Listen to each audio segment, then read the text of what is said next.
하나님 말씀 민수기 32장 20절에서 32절 말씀을 보겠습니다. 구약 성경 251쪽입니다.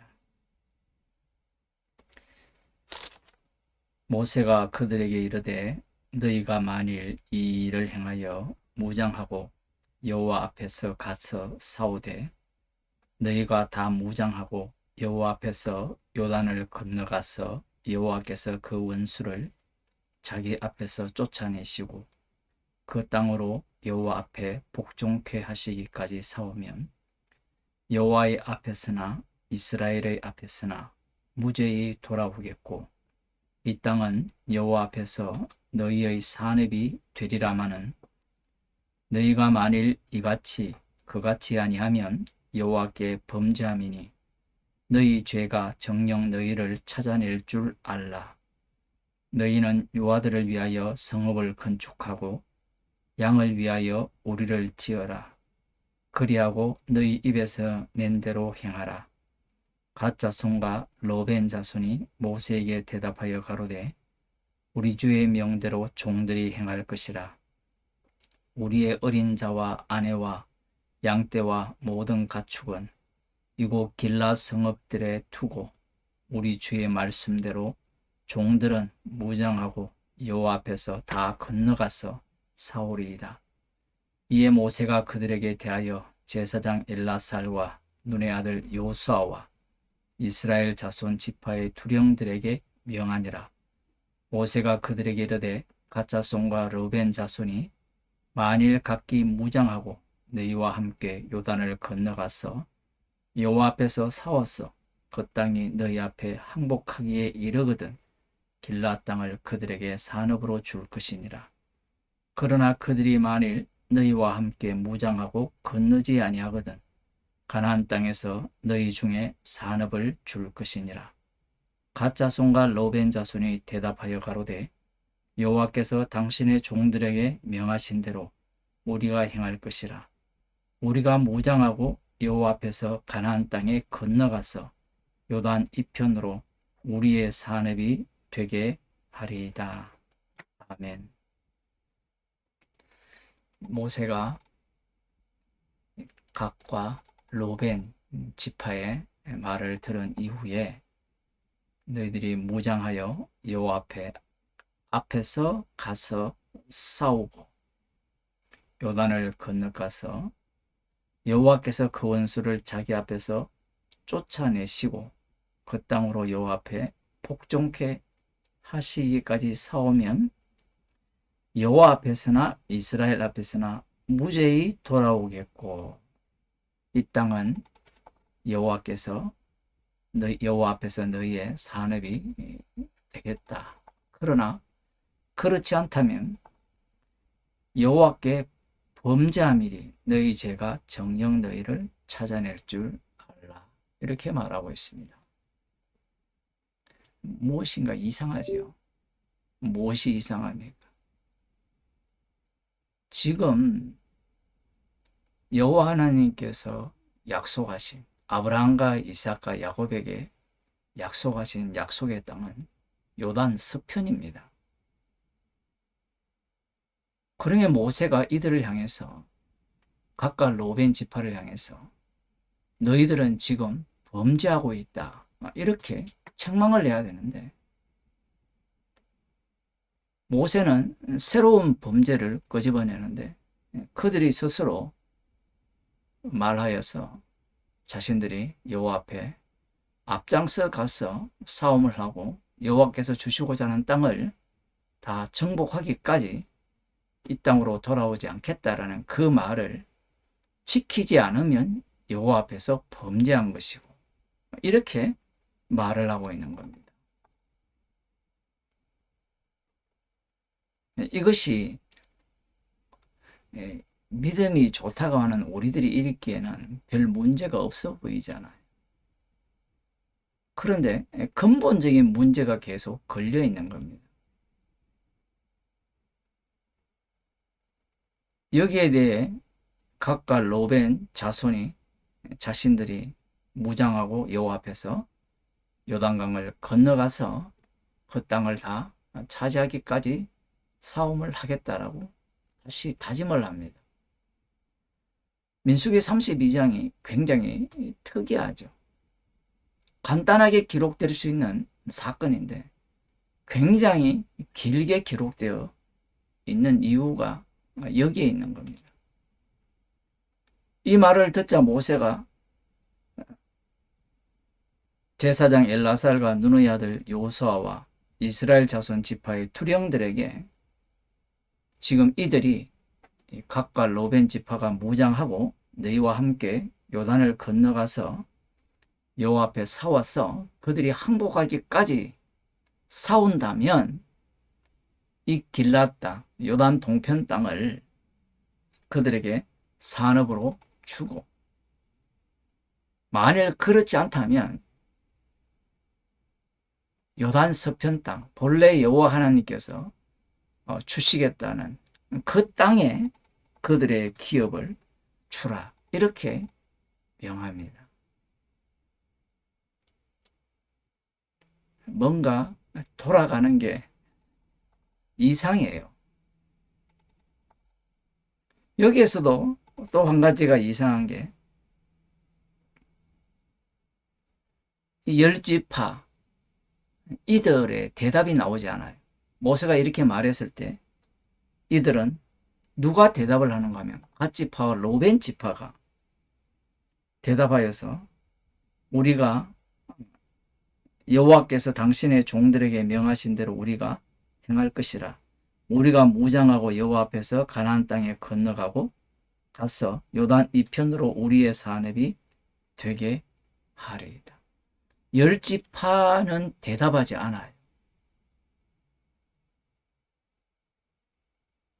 우리는 그냥 성경에 기록되어 있기 때문에 그냥 이들이 대답하지 않고 넘어가는구나, 이렇게 생각할 수 있는데, 모세의 말을 잘 들어보세요.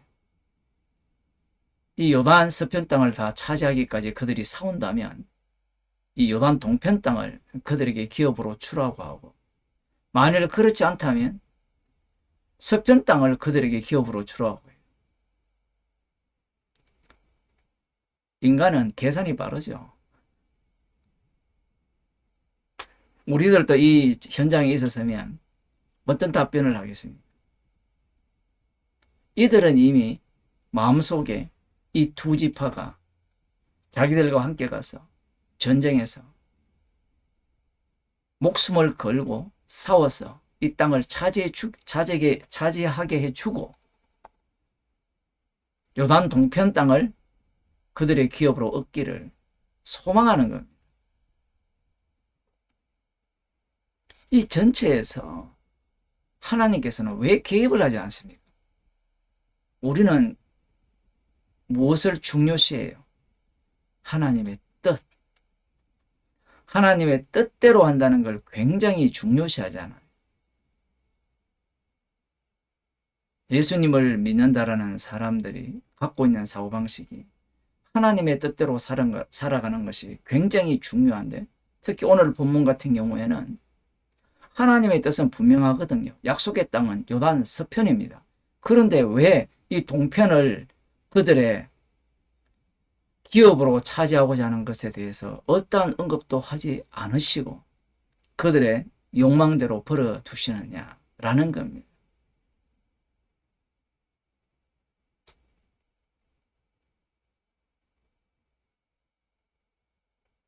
그 이유는 하나님께서 일하시는 방식이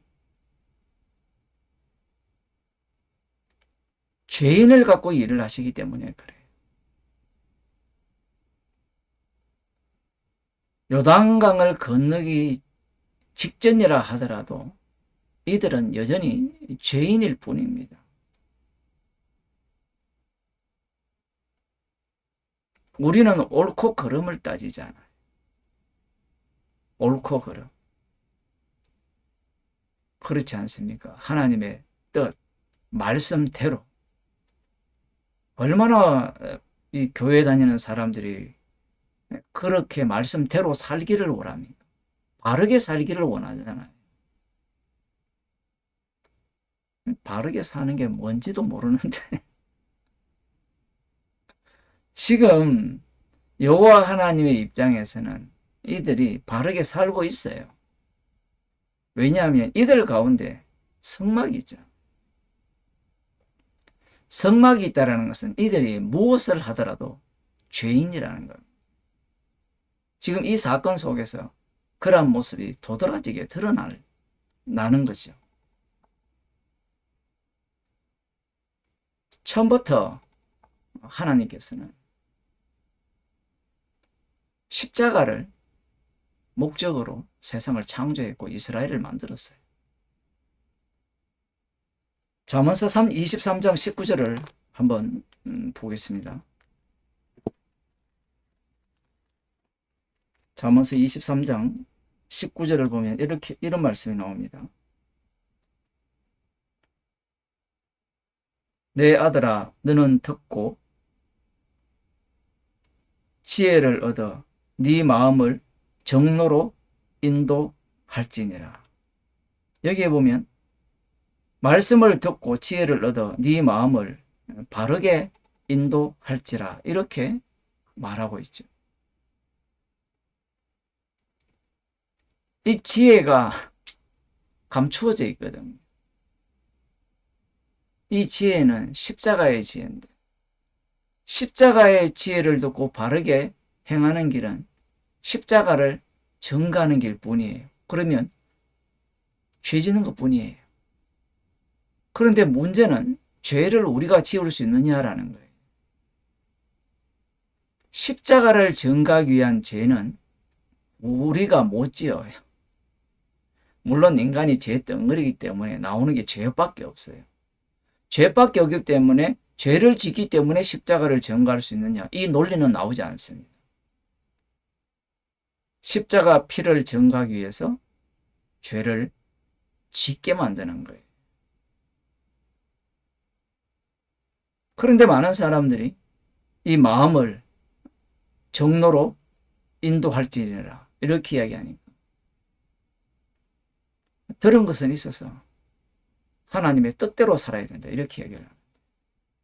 하나님의 뜻은 십자가에 나타났어요. 십자가에서 나타났기 때문에 우리는 어떤 자가 되어야 되는가? 이사야 53장 6절을 한번 보겠습니다. 제가 읽어드리겠습니다. 우리는 다 양 같아서 그릇 행하여 각기 제 길로 갔거늘 여호와께서는 우리 무리의 죄악을 그에게 담당시키셨도다. 우리 무리의 죄악을 그에게 담당시켜야 돼요. 그분이 세상 죄를 지우고 가는 하나님의 어린 양입니다. 그렇게 되려면 우리는 다 양 같아서 그릇 행하여서 각기 제 길로 다녀야 돼요. 우리가 늘 기도하는 게 있잖아요. 성령의 인도하심을 따라 살게 해달라. 그런데 사람들이 성령을 안 받으니까 주님과 동행하지 않으니까 주님과 동행하는 삶이 어떠한지를 몰라요. 지금 이 말씀 자체가 주님과 동행하는 삶이고 성령을 받은 삶이에요. 성령의 인도하심이 있다면 십자가 앞에서 죄인으로 드러나요.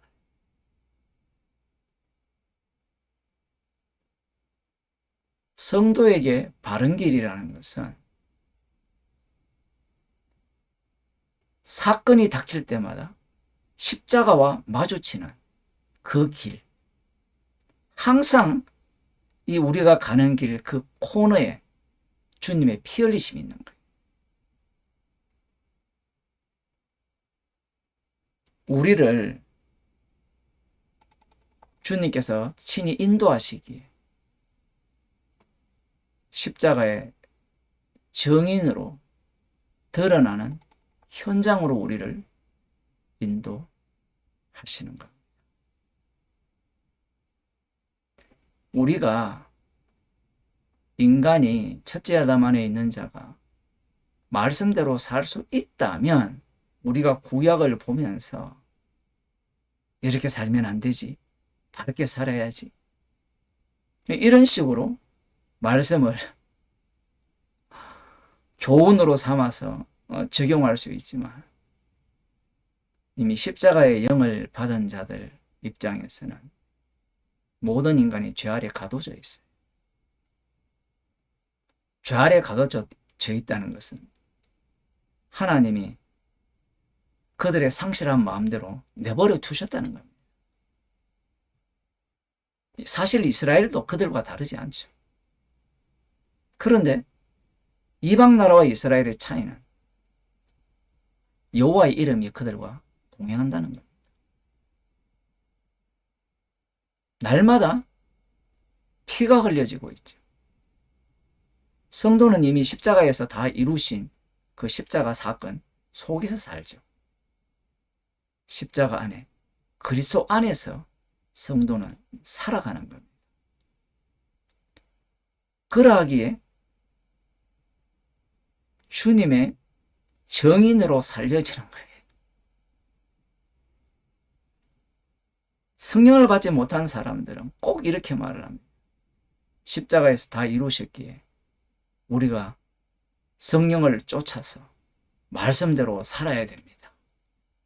하나님이 기뻐하시는 삶을 살아야 됩니다. 그렇게 가르치고 배우고 있잖아요. 그러면 성도가 죽잖아요. 죽는 것은 죄 때문인데 그것이 어떻게 영광이 됩니까? 어떻게 주님께 영광이 될 수 있나요? 늙어가는 것도 마찬가지죠. 성령을 받지 못했으니까 계속해서 우리가 성령을 쫓아서 성령의 인도하심을 받아서 제대로 살 수 있고 바르게 살 수 있고 하나님의 뜻을 알아야 그렇게 사는데 꼭 그렇게 주장하는 자들의 모습이 바리새인과 서기관의 모습입니다. 여러분들 잘 생각해 보세요. 성령의 인도하심을 따라 살아야 된다라고 가르치는 목사나 그 말을 듣는 나나 그 마지막 삶의 모습은 누구의 모습을 닮은 겁니다. 바리새인과 서기관이에요. 그들에게 예수님께서 나는 잃어버린 양을 찾기 위해서 왔다. 이렇게 말씀을 하실 때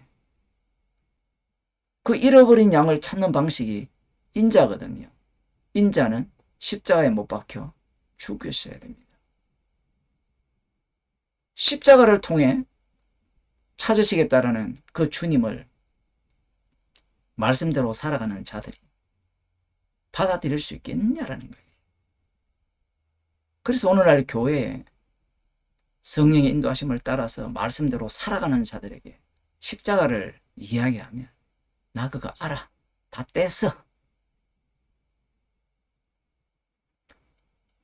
십자가 저리 치워라고 이야기하는 거예요.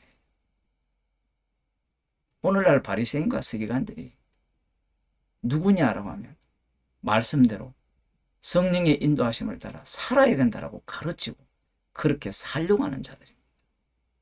그들 가운데 십자가에 피를 증거하는 자들은 예수님이 당하신 조롱과 비웃음과 핍박과 배척과 극단적으로는 완전히 죽여버리는 그러한 처지에 죽임을 당하는 처지에 놓이게 되는 거예요. 기도하겠습니다. 하나님 아버지, 저희들에게 성령을 부어주셨기에 주님의 죽으심을 마음껏 자랑하도록 우리를 인도하셔서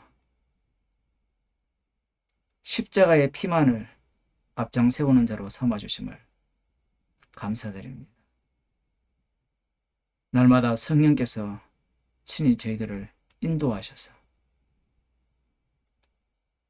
주님의 십자가만 밝혀 보이는 현장으로 주님의 십자가만 자랑하는 주의 백성으로 살게 하여 주옵소서. 예수님 이름으로 기도드립니다.